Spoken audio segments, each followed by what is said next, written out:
当西游的真相被逐渐拆穿之后，神终于露出狰狞的面目。所谓西游，不过是一场严密监控的闹剧；所谓宿命，不过是管束世人的顶上头箍；所谓大道，不过是导向消亡的虚假慈悲。我不是神，但我不任你宰。苍苍三界已然觉醒，人龙鬼三族领袖聚族而起，戮力同心，只为击碎神族的千年禁锢，改写众生的命轮。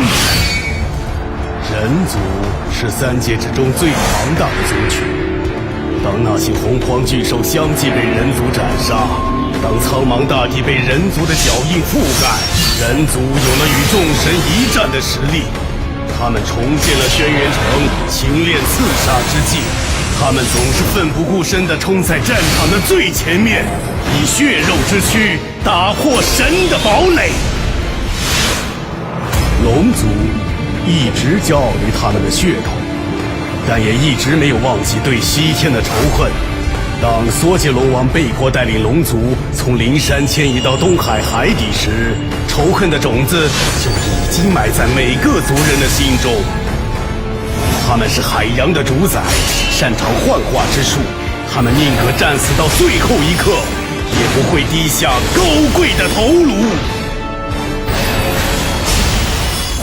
贵族，他们从死亡中重生，所以才敢无所畏惧。他们尝尽了地狱的孤独，所以才敢肆意而行。他们宁愿下一刻消亡，也要这一场战死不休。他们擅长召唤地狱族灵，引渡灵魂。他们能让人听了闻风丧胆的忧嚎，为死亡而鸣，也为自由而吼。